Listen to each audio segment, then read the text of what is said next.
जय शिवराय मित्रांनो, मी मंगेश साबळे बोलतोय.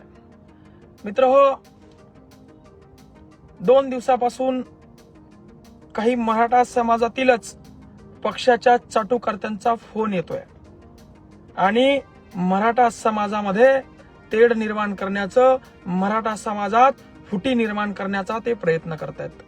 मी माझं स्पष्टीकरण स्पष्टपणे दिलेलं आहे की माझं आंदोलन आणि सन्माननीय मनोज जरांगे पाटील यांचं आंदोलन हे एकच आहे.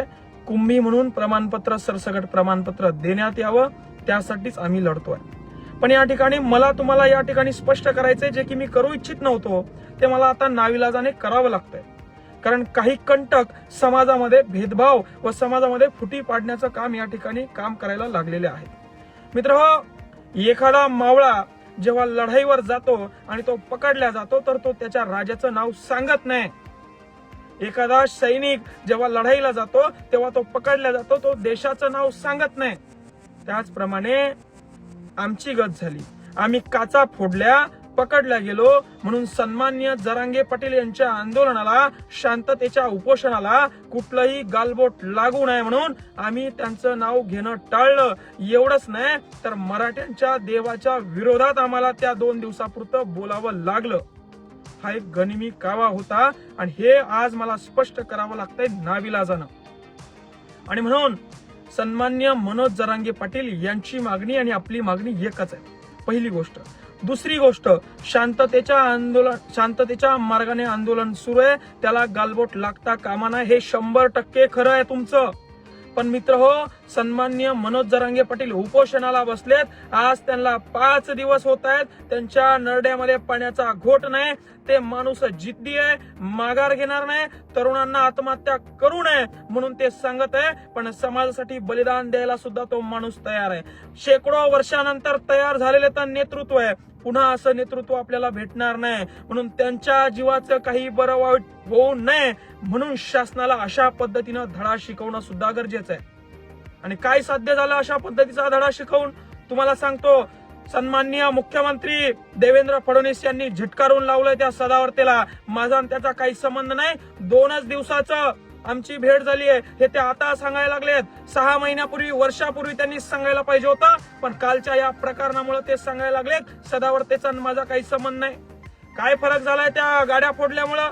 सदावर्ते सांगायला लागलाय जरांगे आमचे देव आहेत, मराठे माझे खरे सच्चे मराठे आहेत. मराठ्यांची जत्रा म्हणली म्हणजे जरांगे पाटील हे ते देव आहे आणि त्या देवाच्या दर्शनासाठी करोडोची लोकसंख्या त्या तिथं आली, असा माझा उद्देश होता. जरांगे पाटलांना देव सुद्धा तो सदावर्ते म्हणायला लागलाय. आणि म्हणून स्टंटबाजी वगैरे काही नाही. अशा पद्धतीनं सुद्धा लढावं लागतं, अशा पद्धतीनं सुद्धा स्वातंत्र्य मिळवावं लागतं, अशा पद्धतीनं सुद्धा चाप द्यावा लागतो, तेव्हा हे सरकार ठिकाणावर येतं. आणि म्हणून तिसरी गोष्ट, नारायण राणे ते कोण आहे ते बोलले की मराठा समाजाविषयी शिवीगाळ त्यांनी केली. त्यांना सांगतो, कालच्या बाईट मध्ये त्यांच्या विरुद्ध मी सन्मानाने बोललो होतो की सन्मान्य नितेश राणे, नारायण राणे यांचं चांगलं कर्तृत्व आहे, कारण त्यांनी मागे समाजासाठी चांगलं काम केलं होतं. पण आता जर का ते समाजाला शिवीगाळ करत असतील, ते हरामखोर, नालायक, लुबाड, लुच्चे तीनही, आणि तो टिंगू सुद्धा, तो म्हणतो मी मातोश्रीवर आम्ही त्या ठिकाणी होतो. नालायका, तू आमदार आहेस, तुला कसं आमदार समाजाने केलं मला हे कळना. लहान पोरासारखं टाळूला लावली जीव आणि बोलायला लागलाय रात्री मातोश्रीवर होते. खोटं बोलायला लाज वाटते का नाही तुला मूर्खा? आणि तू समाजाविषयी तुझा बाप, तुझा भाऊ आणि तू वक्तव्य करणं आधी बंद कर, नाहीतर त्या सदावर्ते सारखा तुला सुद्धा चाप मराठा समाज दिल्याशिवाय राहणार नाही. रस्त्यावर तुला फिरकू देणार नाही, लक्षात ठेव. तुम्ही समाजापेक्षा मोठे नाही, जास्त माजू नका.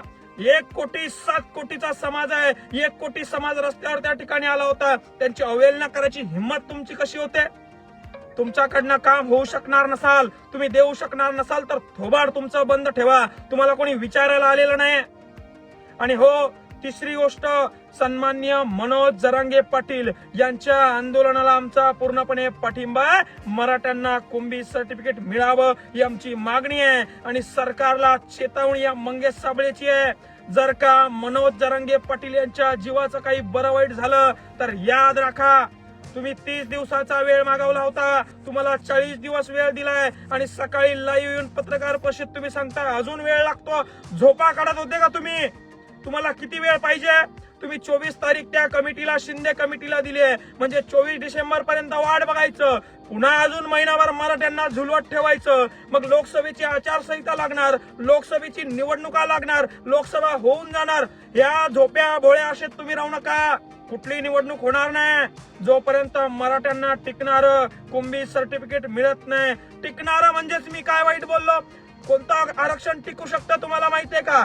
50% आत ओबीसी प्रवर्गात कुंभी प्रमाणपत्र हेच आरक्षण टिकू शकतं मित्र हो. आणि तुम्ही म्हणले टिकणार कस काय म्हणतोय? अरे भावांनो, सन्माननीय मनोज जरांगे पाटील यांच्या शांततेत चालू असलेल्या आंदोलनाला कुठलंही गालबोट लागता कामा नये. सन्माननीय जरांगे पाटील हे शांततेच्या मार्गानं, गांधी मार्गानं, संवैधानिक पद्धतीने आंदोलन उपोषण करत आहे. मी सरकारवर दबाव आणण्यासाठी किंवा माझे बांधव त्या आमदार खासदारांच्या गाड्या फोडतात हेही योग्य आहे. असं केल्याशिवाय ते वटणीवर येणार नाहीत. हजारो आपले बांधव यांनी मारलेत. सन्माननीय मनोज जरांगे पाटील यांना आपल्यातून जाऊ देणं आपल्यासाठी खूप महागाचं आहे. हजारो लाखो वर्षापूर्वी असे नेतृत्व उभं राहतात. छत्रपती शिवाजी महाराजांनंतर मनोज जरांगे पाटील यांचा फोटो घराघरामध्ये लागणार आहे. आरक्षण भेटल्यानंतर त्यांचा लढा मोडीत काढण्याची ताकद कोणामध्ये, दानत कोणामध्ये नाहीये. मी तर चिल्लर माणूस या ठिकाणी. मी माफी मागतो सन्माननीय मनोज जरांगे पाटील, ते आमचे देव आहेत. मी दिलगिरी व्यक्त करतो की मला त्यावेळी त्यांच्याविषयी बोलावं लागलं, पण मी एवढा नादान नाहीये. मी जर का राजधानीत जाऊन काचा फोडत असेल तर एवढा चिल्लर नाही की स्वार्थीपणासाठी माझ्या देवाला नाव ठेवेल. पण नाविलाजानं, मजबुरीनं पोलीस प्रशासन, सीबीआय, एसबीआय हे आंदोलन कसं मोडीत काढायचं याच्यावर लक्ष ठेवून होते. म्हणून मी त्यांना विरोधात बोललो, बोलावं लागलं. नव्हे तर मी बोललो. याचा कोणी गैरफायदा घेऊ नये. मराठ्यात फूट पडली आहे.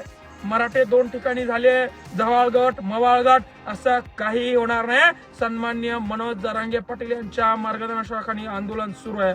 आणि पुन्हा चेतावणी आहे, जर का मनोज जरांगे पाटील यांच्या जीवाचं काही बरं वाईट झालं तर रस्त्यावर तुम्ही फिरकू नका, घराच्या बाहेर तुम्ही निघू नका. आणि हे सांगतो त्या सदावर्तेला आणि सगळ्यांना, तुम्हाला पेलणार नाही, झेपणार नाही. हेच आहे ते, पेलणार नाही, झेपणार नाही.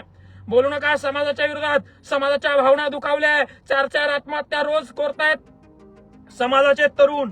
टाकीवरून कुदून आत्महत्या करतायत. नालायक हो, तुम्हाला कळना कसं झालंय? एक जीव या ठिकाणी मौल्यवान आहे. मनुष्य वधाचे गुन्हे या ठिकाणी तुमच्यावर दाखल करायला पाहिजे. आणि फडणवीसांनी काल जे स्टेटमेंट केलं इंटरव्ह्यू मध्ये, त्यांना माझी विनंती आहे, त्या सदावर्तेचं तुम्ही मानत नाही ना, त्या सदावर्तेला तुम्ही ओळखत नाही ना, तर तातडीनं त्याचा बंदोबस्त काढून घ्या. काही गरज नाही 20-20, 50-50 पोलीस अधिकारी त्याच्या घरासमोर उभे करून ठेवायची. तो टॉर्चर करतो, त्रास देतो त्यांना. आणि म्हणून देवेंद्र फडणवीस, सन्मान्य एकनाथ शिंदे यांना विनंती आहे, सोमवारी अधिवेशन बोलून तात्काळ मीटिंग मध्ये काहीतरी मार्ग काढून सन्माननीय मनोज जरांगे पाटील यांच्या जीवाला काही धोका होणार नाही. मराठ्यांना कुंभी म्हणून आरक्षण मिळेल. तातडीने निर्णय काढा, नाहीतर गावागावात फिरणं तुमचं बंद होईल. आता तर उपमुख्यमंत्र्यांचा ताफा अडवलाय, त्यांच्या सभा कॅन्सल केलाय. आणि हो, तो नितेश राणे, निलेश राणे यांनाही सांगतो की तुम्ही रस्त्यावर तुम्हाला फिरकू देणार नाही. तुम्ही शांततेत राहा, थोबाड तुमचं बंद ठेवा. आणि मराठा समाजामध्ये पक्षाचे चाटुकार ऍक्टिव्ह झालेले आहेत, जे की समाजामध्ये फूट पाडण्याचं काम करतायत. माझी भूमिका ही मला स्पष्ट करायची नव्हती. एक शिवरायांचा मावळा, जरांगे पाटील यांचा मावळा म्हणून गड आम्ही त्या ठिकाणी फते केलेला आहे. याचा अर्थ त्यांनी सांगितलेलं असं नाही, पण याही गोष्टी कराव्या लागतात मित्र हो. ही गोष्ट तुम्ही लक्षात घ्या. जय जिजाऊ, जय शिवराय.